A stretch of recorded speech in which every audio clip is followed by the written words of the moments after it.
gentlemen, welcome to a brand new video. Welcome back to the Robbie Basel Show. So, here for the first time on Give 'em 5 Media, it's a brand new video of the Robbie Basel Show. First of all, hello. My name is Robbie Basel, of course. I'm a junior at Iona University. Just to give you a little background about myself, I work with ESPN as a commentator and producer, mainly as a production assistant. So I work with like the graphics, set up equipment, do all that type of stuff. And I've been running this podcast, now here, and on my other channel, the Robbie Basel Show YouTube channel, for I want to say close to a year and a half now, which is I've done about 130 something episodes, 135 episodes around that mark, and hopefully many more here on Give 'em 5. So before we get started, first of all, if you're from my audience checking out Give 'em 5 for the first time, welcome. Hit the subscribe button down below. On our way to 100 subs here on Give 'em 5. Like and subscribe. That would all be appreciated. So, what are you getting on this podcast? Well, for one, you're not getting soccer on this podcast. If you could check out Footy Friday's debut on Friday. Now, it's a brand new podcast I'm doing. Football and football are the main themes, so the NFL and soccer from around the world. We'll be talking about that throughout the week, but we also will be talking football here because it's a main topic going on right now. So today we will be talking about a variety. We will actually be bringing up soccer very briefly today. Yes, I am filming this at night, if you can definitely tell. So what are we talking about today? Dramatics everywhere. Well, what are we talking about? Well, we're going to start us off. We are talking soccer today because Footy Fridays hasn't launched yet, and there's not much else to talk about. So, where are we starting today? We are starting with the English Premier League. That's the main league we would focus on if we talk soccer on this channel. But because my new show hasn't launched yet, we are talking about it today. So, Premier League, what the hell is going on?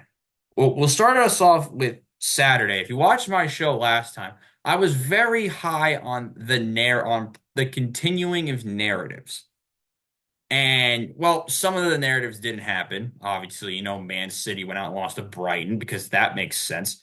Narratives did continue for West Ham United. They drew at 0-0, and Fulham went out and beat Palace. We had Wolves go out and beat Southampton, the Saints falling again. But the two big games that happened this day, we'll begin with one of them. That's Brentford and Bournemouth. Two sides that, for one, Bournemouth are flying. They got results against Arsenal and Man City. What else can go wrong? A lot, because Bournemouth went out and lost to the Bees. They got stung by the Bees. Yone Wissa with a brace, and Brentford get all 3 points at the Community Stadium. They win it 3-2. A big day for Brentford, because when you look at where they are on the standings, they actually just jumped Bournemouth. And where I had them at this point of the season, you had them at about the 13th, 14th position in the Premier League table. So now where you have them at, now they're at 11th with a lot of pieces that they've lost. It's shocking to see them here. And the main difference for Brentford is that you go out and you lose Ivan Toney, and you needed that legitimate goal scorer. And those goal scorers have been Brian Mbeumo on the wing and Yone Wissa. So they have some goal scoring options now, which is a big plus for Brentford, because for those who don't know anything about Brentford, really small, and they're typically not this good. But the big concern for them will be that other than those two, no one else has scored more than 2 goals. So we'll break this team down more when Footy Fridays comes around. But Brentford, team that maybe watch out for, even though some had them in about the 16th, 17th place position at the end of the season. Right now they're in 11th, which is shocking for them. But a big 3 points for them over what was a surging Bournemouth side. And the other result was Liverpool. They went out and played Aston Villa. Both sides are, of course, in the top 6, if you know anything about the Premier League. And it wasn't very long. Darwin Nunez scored the opener, assisted by Mo Salah. And then Mo Salah scored the second one, because we get nothing good in this world. And Liverpool go out and grab all 3 points, again, beating another top 6 team. A Liverpool side that I said had to prove something a couple of weeks ago have now gone on and have not lost a fixture since September, when they lost to Nottingham Forest 1-0. Since then, they have not been shut out once. They've scored in every game, and recently they've only gone out and beaten Brighton twice, drew Arsenal, beat Chelsea, and now have gone on and beaten Villa. Listen, at the end of the international window, which is where we are right now on the calendar, we'll talk about international play in a bit. They still have to play Man City at home, and they have a very big test away to Newcastle. Newcastle side has only lost about 6 or 7 times in the last 45 home games, or around that mark. So very big set of matches also for Newcastle when they go out and play Liverpool in a couple of weeks. But right now, Liverpool top of the table, they are flying, and the only reason they are flying, they are 5 points clear of Manchester City, which is absurd to think about. But when you look at the other matchups, and we'll go to Sunday now, there's a couple other games that you have to bring up. One of them being Tottenham, who have also been great. They went out and lost at home to Ipswich. Liam Delap, what a stud. I mean, he scored again. For those who don't know, Liam Delap is like the only person who can score goals for this team. Other than him, no one else is more than three. He has six. Do the math. Six is what 3 times 2 is, of course. And besides Sammy Smotics, I definitely butchered that. No one else is more than one. This team doesn't score, and they also don't win games. They have not won a home game yet this season. Yet, for some reason, they now have won their first Premier League game on the road against Tottenham. And to make insult to injury for Tottenham, they went 2-0 down to Ipswich. Despite having like the same XG, which is expected goals, as Ipswich. Does it make any sense? Absolutely not. Because Ipswich are not that good. They just came into the Premier League this season. They are down in 17. Tottenham, who've had loads of expectations, and I projected them to be in the top four, have been, well, pretty bad, but the third to 11th place separated by 3 points. And getting unlucky from that is Tottenham. They are 3 points behind third, yet they're in 10th because goal difference is evil. I believe they've also lost to Villa. Actually, they're 2 points behind Villa and then 3 points behind Chelsea, Arsenal, and all of them. Also, Nottingham Forest. Speaking of Nottingham Forest, they went out and lost to Newcastle. So when I said Newcastle doesn't win away games, I guess they listened to me because they went out and did not get lost in the Forest, and they went out and won 3-1. A Newcastle team that has found new life recently, which I think is really uncomfortable for the bigger clubs. After losing to Brighton and Chelsea, since then they have beaten Chelsea in the Cup, beaten Arsenal, and beaten Nottingham Forest. And now, after the break, they have two pretty comfortable fixtures for a team of their quality: West Ham at home and Crystal Palace away. I think it's very possible with the way their schedule goes that this Newcastle side could be fourth in the table within 2 weeks. But we'll have to wait because international window, of course. But for Nottingham, after all the hype they said, and I said it, they are the West Ham of this year. And what I mean by that, for those who don't watch my channel, is Nottingham, West Ham from last year, they were flying, and they were not very good. Nottingham Forest, same thing. We're playing really, really well, but are not very good as a roster. They went out and lost to a team that has a pretty good roster, but has been underperforming, Newcastle. So, big result for the Magpies. Man United, we're not going to talk about them. They beat Leicester 3-0. No one cares. But Chelsea and Arsenal. It's a game of what ifs now for Arsenal, isn't it?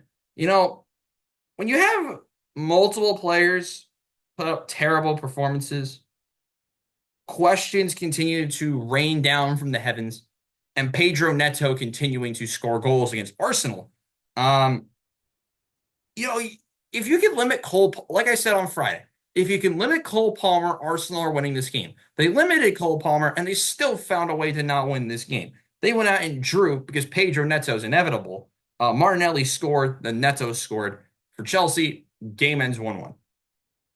And what pisses me off the most As someone who watches this Arsenal team a ton, one, Chelsea outshot Arsenal. Chelsea had better chances than Arsenal for the most part. But I wish I could show a photo or video of this. I, Arsenal missed a tap in.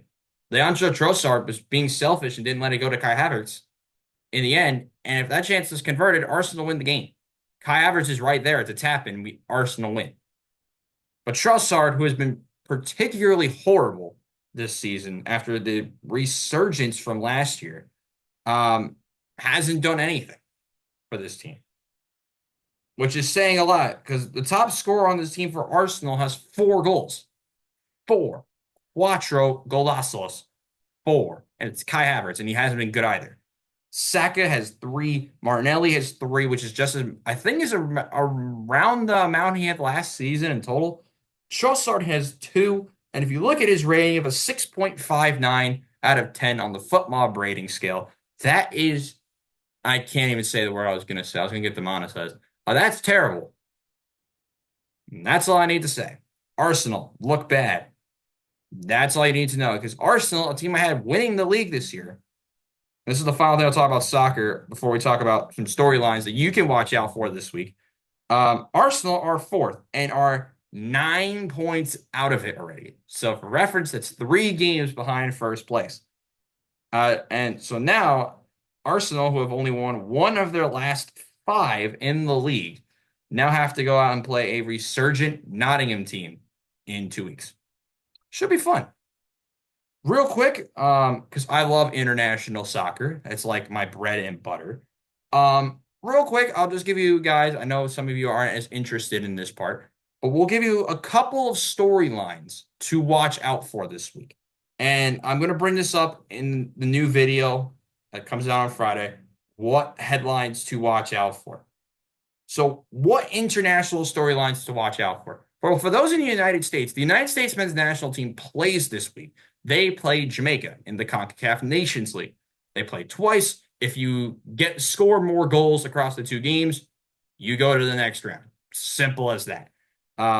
Jamaica are okay. They can't beat some bad Caribbean teams, and they can beat the good ones. I don't know how else to say it.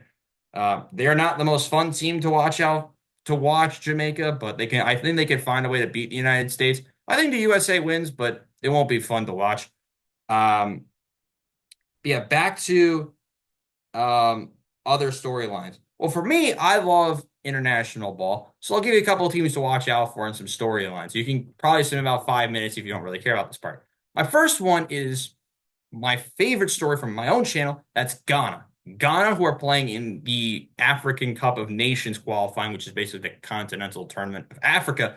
They are behind some really not good teams. They are behind Angola, who aren't horrible, but aren't very good. And they're behind Sudan, who are not very good. But Ghana, who is a top 5 team on paper in Africa, has 2 points in 4 matches, including a draw against Niger, which I think some of you would forget's even a place. Yes, they drew Niger. Have fun with that. Do what you will with that. Ghana, who have made a World Cup recently, they've done all these incredible things. By the way, this is the only time I'll be able to talk about this. I needed to bring it up before Friday. I'll probably bring it up again on Friday. Ghana side that has done literally nothing recently. I mean, they drew Niger. How else can it get worse for them? It can get much worse for Ghana. They are playing, I believe, against Angola this week in the opening. Or they have to play Angola and Niger again. If Ghana, I think if it's Sudan beats Niger or gets a point against Niger on the first match day, Ghana, who are, like I said, one of the biggest African teams, are not playing in the AFCON, which is one, devastating for the continent because Ghana are fun to watch. They have a lot of quality players. If you watch soccer, that you'll know who they are. Muhammad Kudus, Andre Ayew. They got some good defenders. They are a fun team to watch on paper. I mean, if you like multiple goals, you'll see that from Ghana. Unfortunately, they've struggled in front of goal. And that's why they've been horrendous. That and injuries, and Muhammad Kudus I don't even think he's going to play this week. So who knows? But Ghana are in significant trouble. And they will definitely be a team to watch out for. If you want to go over to Asia, I think a team that everyone's been in love with, if you are a big fan of soccer, that is Uzbekistan. Now, Uzbekistan, you forget you don't even know they're a football nation, which I think is awesome. But they are playing in Asian World Cup qualifiers, and they are playing in one of the better groups they're in the group with Iran, which is like the only other team that's like competent. But Asia World Cup qualifying, you play like 12 games. If you finish in the top two, you go to the World Cup in 2026, which will be held in the United States, and we will be covering the World Cup if we're still around when it's in the United States. Uzbekistan are tied for the top of their group. They play in a group with, of course, with Iran, Qatar, who you forget actually hosted the last World Cup. Uzbekistan this month plays at Qatar, which should be a very fun game, and as well as they play North Korea. Yes, they play North Korea. They are playing, but it's not in North Korea. They play in Laos, which is in like Southeast Asia. I wish I could put up a map. I'm not really editing this video, unfortunately. So Uzbekistan are flying, and I think are able to grab a significant amount of points this window, and they will be a team that you'll definitely be watching out for come the World Cup time. I'm very confident that the White Wolves from Uzbekistan will be making it.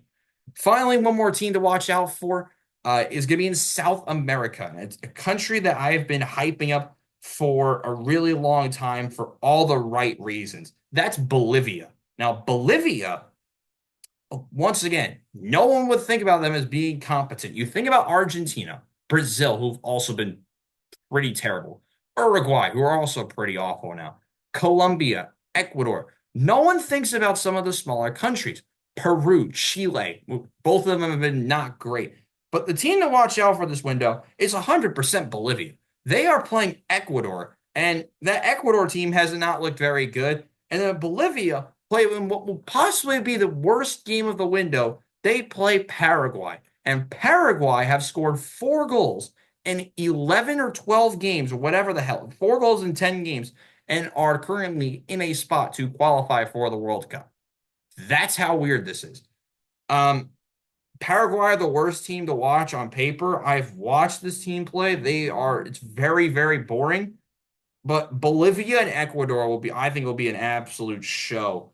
Also, shout out to the worst two teams playing each other on Friday night. It will be fun. It's Peru against Chile. If this was like 2012, that'd be a World Cup qualifier you could care about. But right now, you actually wouldn't really care about it that much because Peru, for reference, and Chile, if we take a look at the league standings, are ninth and 10th and are right now 6 points at least from the playoff spot where you go to like play against. It's called the Intercontinental Playoff, where you go out and you play like other teams from across the world to try and make the World Cup. It's very confusing, I know. But those are just some of the storylines. We'll address more of them on Footy Fridays episode, which I'm very excited to talk about, by the way. Real quick, even though we really don't talk about this very much on this channel, we'll quickly go over some basketball. I know this is a very big basketball channel. Eventually will be. What are the big results from the weekend and this week? One of my favorite storylines, of course, has been the Cleveland Cavaliers. They are, of course, undefeated this season. They went out recently on Friday. They went out and beat Golden State. They beat Brooklyn, which is not that crazy, but a win's a win at this rate. And then they went out. I think they had a couple of days off. Yes, they did because they played back to back. And they are playing in the NBA Cup next, which you forget is a thing. Yeah, I said it. I'm gonna be one right here, chat. I don't like the NBA Cup very much. They actually don't even play in the NBA Cup tomorrow, which on Tuesday, which I think is great. They play next on Wednesday, and they're playing against Philadelphia, a Philadelphia team that hasn't been as well as advertised. If you take a look at where they are in the East, they're down at 2-7. The team I predicted to be one of the better teams in the East with Paul George, Embiid, and Maxey. They have not been clicking. And this is a game where Cleveland can take advantage of the 76ers' bad form. I love the play of how they're working with the guards. The forward play has been nearly immaculate. If you take a look at Cleveland's last game, albeit it was close against the Brooklyn Nets, but in the end, game's the game. They went out and won. They went out and played on Saturday. They played Brooklyn. Big players from that game, of course, have been Donovan Mitchell and Darius Garland, who have been great. Evan Mobley was solid. He had 23 points. So he'll be, of course, another player to watch out for as the season rolls on. Will be continue to be those three. I'm expecting a little bit more for some of the depth. I mean, Jarrett Allen, 4 points in 21 minutes isn't great. I've expected a lot more out of Isaac Okoro. I highlighted him in my preview video on my channel, but Karis LeVert had double-digit points. He's basically carrying the bench. Nothing Cam Thomas and company could do as the Cavs won again. If you want to talk about other teams to watch out for, of course, the Celtics have been great. Those have been the only two competent teams in the East. I mean, the Knicks have been meh. The Magic have been okay, but not very good. They're under 500. The only team at 500 or better is Indiana, and they haven't looked convincing either. They went out and beat the Knicks on what would be Sunday, because I'm recording this video on Monday night. The Pacers went out and beat the Knicks because that's just how this works. And just for reference, Benedict Mathurin dropped 38 and Tyrese Halliburton dropped 35. So there you go. Game's the game. Out in the West, which has been really compact, and that's what I was hoping for. The shocker to me has been Golden State. They've won 8 of their first 10. Oklahoma City, I expected to be up there, but Phoenix as well. You look at this Golden State team and who they've beaten. Of course, you lose to Cleveland. That's not the end of the world. They beat Boston. They beat OKC recently. They have a couple other good wins. They did lose to the Clippers, but that's not like the end of the world. The Clippers aren't good, but they aren't horrible. The Clippers are 6-4. But I'm loving how compact the West is. And I'll say it time and time again. The West being compact is the best thing that can happen for this. To make it more unpredictable, everyone's close. Other than Utah, Portland, and New Orleans somehow. I don't know how that works. The real shock bad team has been Dallas. They're down there 5-5 and 11th, but they can easily make a comeback right now. Like I said, they are 3 games out of first in the Western Conference. For reference, they would be third in the East. They're down in 11th in the West. That's amazing. Minnesota, who are, of course, the 8th seed right now, I wouldn't be worrying about them. They're down there at 6-4, which is a very good record at this point in the season compared to everyone else in the East. They are only 2 games behind the Golden State Warriors. Like I said, would not be worrying about them right now. I think a lot of people were shocked about the Denver Nuggets start. I wasn't. I had this Denver Nuggets team finishing in the top 4. They've won, I believe, what is it, 4 or 5 straight? They've won a lot of games. They've got a couple game winning streak now. They have won 5 in a row and 6 of the last 7. So, including wins against the Thunder, they beat the Mavericks, Miami recently. They did lose by 3 to the Timberwolves, with, like I said, not the end of the world. So, Denver, who were off to a pretty slow start, were able to come back and win 6 of their last 7. They will be a team to watch out for as we go on. As for the games today, no major upsets right now. The Cavs are playing today, which I'm stupid. I can't read. The Cavs are playing right now. They are playing the Bulls, which they are only up by 7 at the point of the recording of this video. So can the Cavs continue their undefeated run? Like I said, I'm recording this Monday before the Cavs game ends. So yeah, pretty standard so far for the NBA season, other than the East being unwatchable, somewhat unwatchable. Out in the NHL world, forgot about this team. New Jersey has played an absurd amount of matches. They've played 18 games, but teams like the Hurricanes have the same amount of wins as them, and they've played 13 games. So, does it make sense? Absolutely not. But here we are. The Hurricanes are down there in second. The big shock right now, there isn't really one in the Metro. I mean, everyone's pretty much where I thought they would be, other than the Rangers going off to.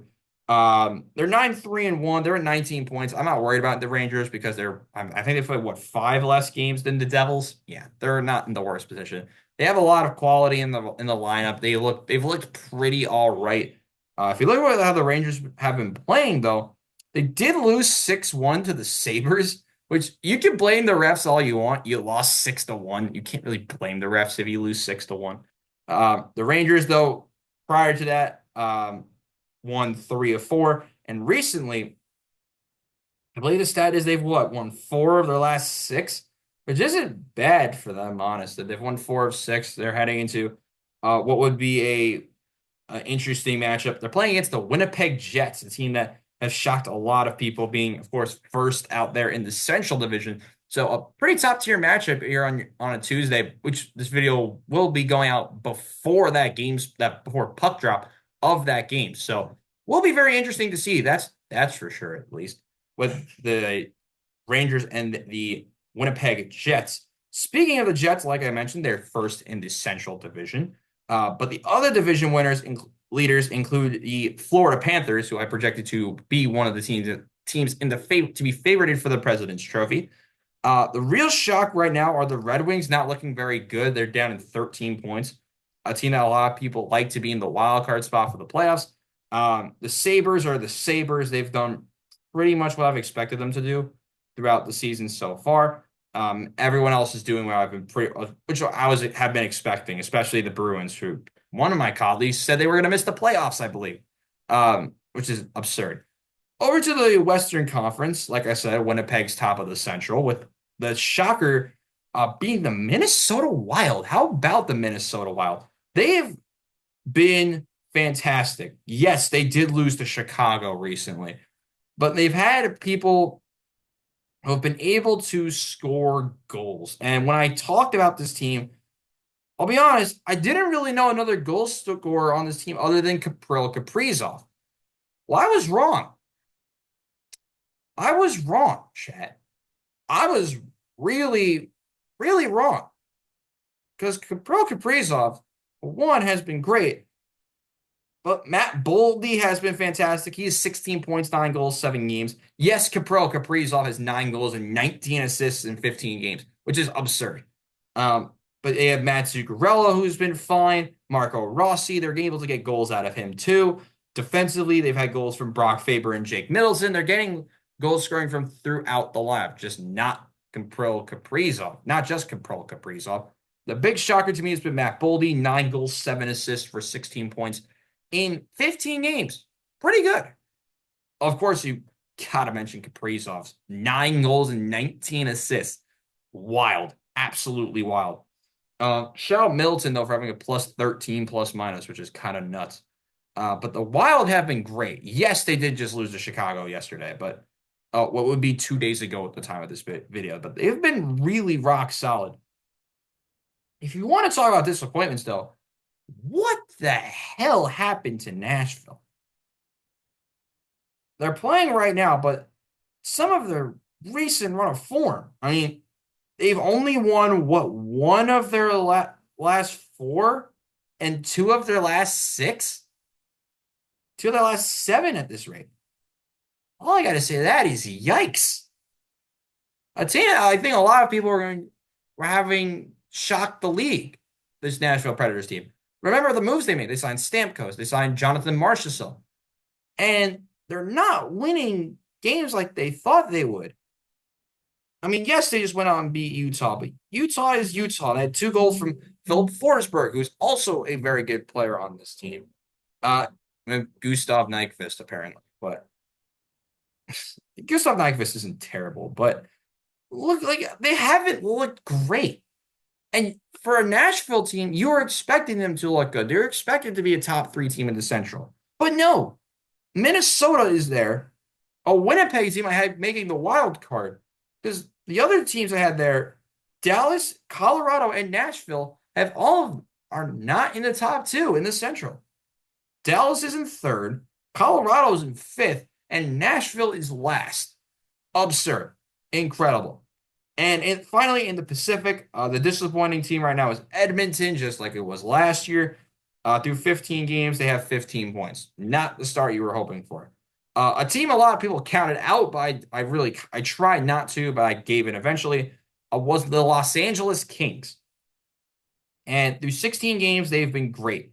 They are currently losing to Calgary, which is not great, but they are all coming off of a very poor skid. They're in a poor skid right now. They've only won 2 of their last 5, but coming off of a recent win against the Columbus Blue Jackets, they had a variety of goal scorers from We'll start with Warren Fogle and Clark and Gavrikov and Lafreniere and more.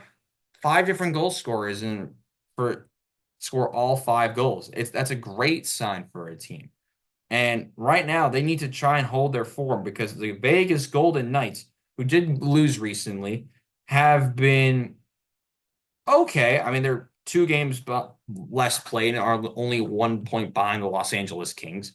You Vancouver, who've been pretty solid and have three less games played and are only 4 points behind. Calgary, who have been better than I thought they would be. They did have lost back to back, but they're winning that game, the aforementioned game against the Kings. Edmonton, like I said, they've been bad, but I think they'll pick it up.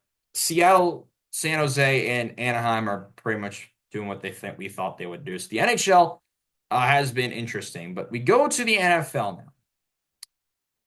And the storylines here. Oh boy. We'll begin. Well, I've already talked about Bengals Ravens. That game was miraculous. More on that on my own channel. But we'll go to yesterday, or to Sunday. And off the rip, we were treated to pure chaos in Munich. We had the Panthers, who play a better game than we thought against the Giants. I mean, granted, the game wasn't good. We went to overtime. Play was sloppy for the most part, but they're able to grab a win. So Bryce Young has won multiple games, and now the Panthers are tied for third in the South. They are one game out of second. The Panthers. The Panthers. I would not have expected to say that because you're expecting me to say the Bears. The Bears. Yeah, they've been bad. They went out and lost 19-3 to the Patriots. Man, what's with the teams but alleged expectations falling apart? You lose 19-3. You scored 3 points against the Patriots. And to make it even worse, Drake May wasn't that great. I mean, he was fine. Threw for 184 yards and a touchdown. But other than that, what the heck? No one, like their only touchdown. Oh, well, only passing one. Yeah, their only touchdown was a 2-yard pass for the only catch of the day from Jalen Polk. Austin Hooper's their leading receiver. Their leading wide receiver is Demario Douglas. And this Bears team lost to them. It can make you ask questions about Caleb. Is a bad day on the ground from DeAndre Swift. But I got to give the credit where credit is due. New England's pass rush, even after they made some trades to dismantle that a little bit more, because, of course, they were sellers at the trade deadline, it's still been solid. Yes, the Bears' offensive line isn't the greatest thing on the earth, but it's still good enough to probably hold up this New England pass rush. And they still struggle. New England, the defense, has been the biggest shock in the AFC East, other than the Jets being bad, which we will get to in a moment. But you got to give credit where credit is due. This New England defense has done better than I thought they would. They have. The pass rush hasn't been the greatest thing in the world, but you get multiple sacks from Dietrich Wise. You get multiple sacks from Anthony Jennings. They had, how many of they? 4, 5, 7, 8, 9. 9 sacks for this team.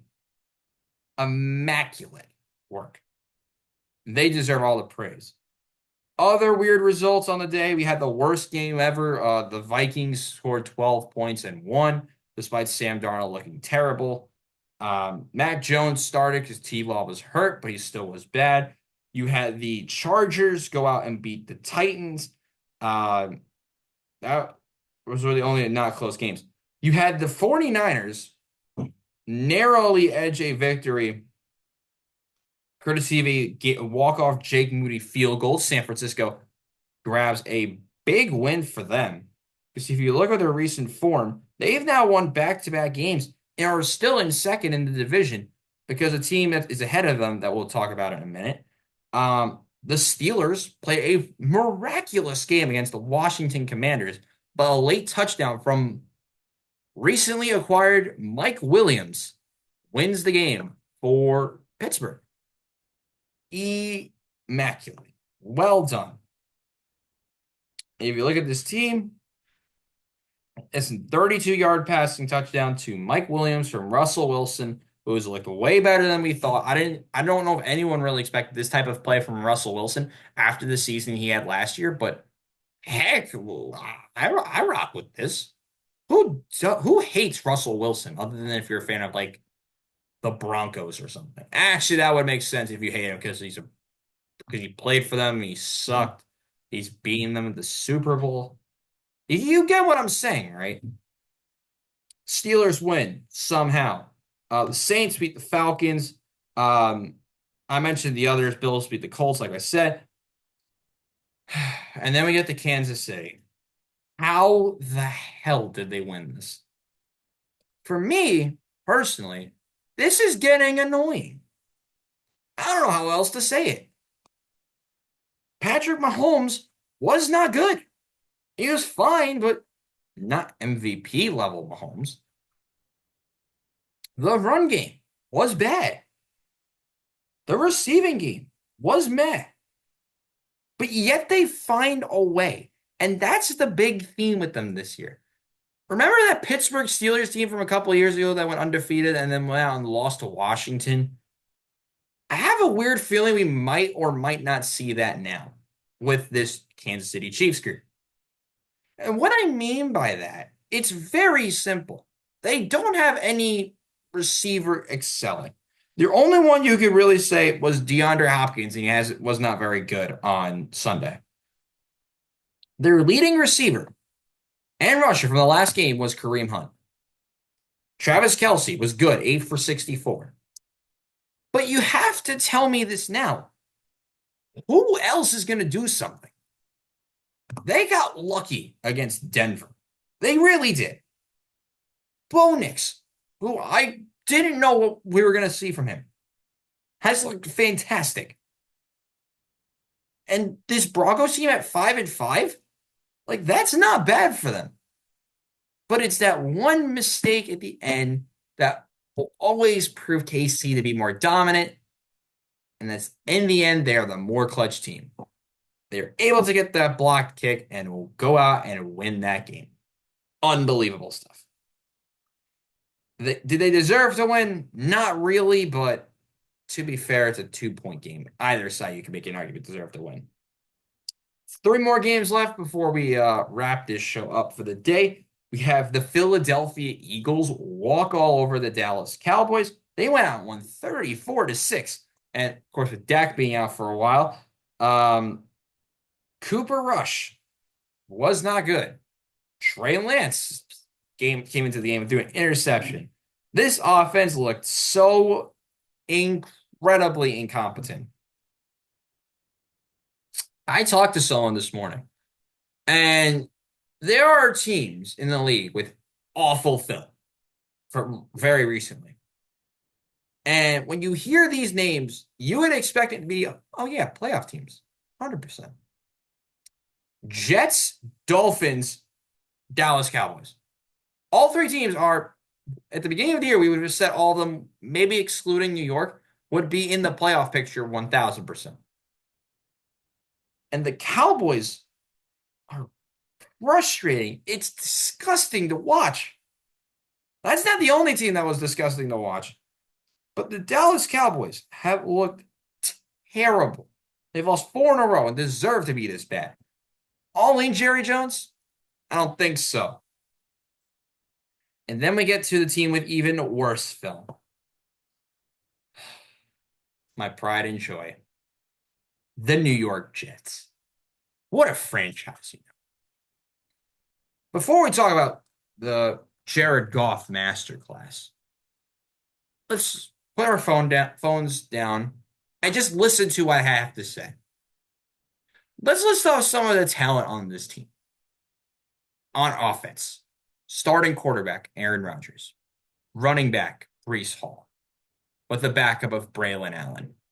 Wide receivers, featuring the likes of Devontae Adams, Garrett Wilson, Alan Lazard when he's healthy, Tyler Conklin at tight end, an okay offensive line. Defensively, Sauce Gardner, who's an all-pro corner. DJ Reed, when healthy, is a possible all-pro corner. They have CJ Mosley at linebacker, Quinn Williams on the defensive front, and a defensive line that can move mountains. What's the record for this team through 10 games? All right. The, they've won 3 games. Three. 3 games. 3. For reference, Zach Wilson in the last 2 years, when we wanted to send this man to the gulag, has won more games through 10 games of both seasons. He's won more in the last 2 years at this point than Aaron Rodgers. You could say Aaron Rodgers is washed. You could say whatever the hell you want. This should not happen. There's no way this can happen. And you're always asking, what's the fix of this team? There is no fix. Trade for somebody. Do something. No, I really think there is no fix to this. 0. And with the way it's going, it's trending that the Jets could even pick, who knows, maybe they pick a quarterback in the draft. Who knows? At this rate, they might have whoever they want as head coach. They can pick whoever they want as head coach. I still don't think this team will get anywhere. I'm serious. With the way this team has lack of leadership, lack of on-field performance somehow, I don't know how you go out there and get outplayed that badly by the Arizona Cardinals, which give credit where credit is due. Kyler Murray looked pretty solid. James Conner looked great. Trey Benson was fine. Trey McBride at tight end. Marvin Harrison, who has had a pretty lackluster season so far. He was fine. They only had 3 players in the receiving game get over 50 yards. They've only had 1 running back go over 50. And you still allow 31 points to that team. And what makes matters worse is that the offense only had 207 total yards. That team is not watchable. You want to talk about teams that usually aren't watchable? If you want to talk about recent seasons, Carolina from last year, the Giants at times, the Jets. Do you want me to keep listing teams? It's typically the Jets, the Giants. Who else do we want to throw rocks at today? We can talk about recently. It's been Jacksonville, Indianapolis, who are still in the playoff race somehow. They are not a very watchable group. The Bears half the time, New England half the time. But usually at this point, there's been a revolving door around this one team that continues to be here at some point somehow, and it's the New York Jets. Like I said, what's the change? I don't think there is one. But I will say this now. You could clip this whenever you want. There's a very solid chance that the whole group gets dismantled in March.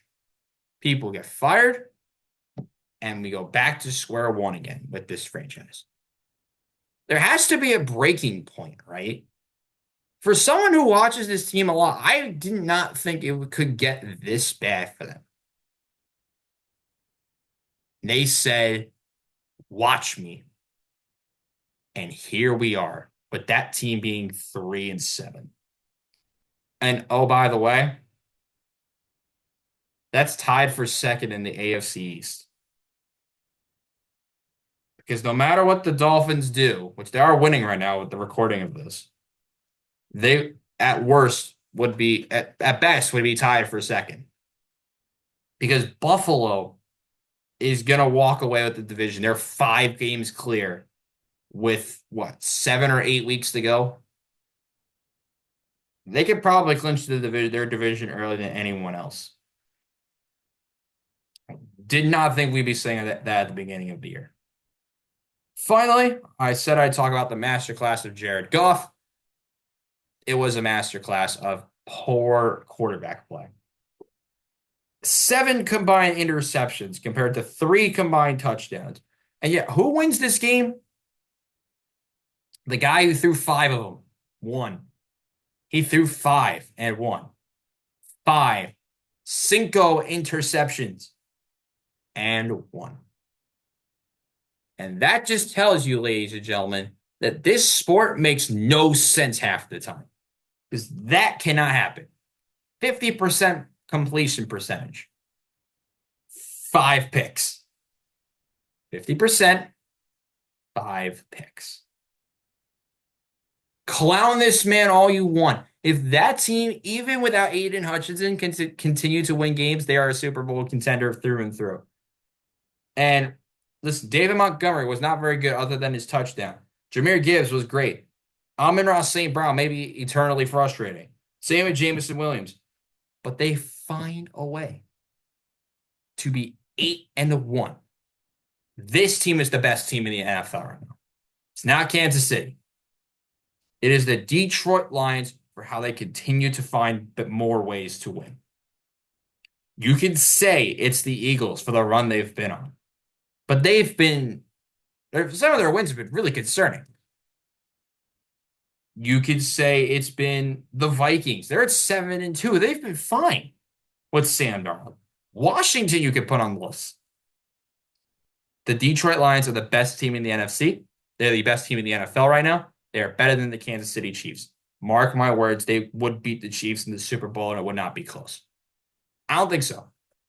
If that Detroit defense can play how they're supposed to, they're winning the Super. They would win the Super Bowl over Kansas City. But there are teams that can really threaten Kansas City. One of them isn't even in a playoff spot right now. I still think they can threaten Kansas City. And that team is Cincinnati, who are 4-5, 4-6. But with the Steelers and Ravens at the top of the North, it's going to be a big mountain to climb for Cincinnati. But we'll talk about them next week. That will be the end of today's edition of the Robbie Basel Show. Hopefully you guys enjoyed. More of this to come every Tuesday here on Give 'em 5 and every Friday as of right now on the Robbie Basel Show YouTube channel. Ladies and gentlemen, make sure to like and subscribe to Give 'em 5 and like this video on the road to 100 subs. For now, I'm Robbie Basel saying so long. Hope you enjoyed the inaugural video here on Give 'em 5. And I'll see you guys next time. Goodbye, everyone.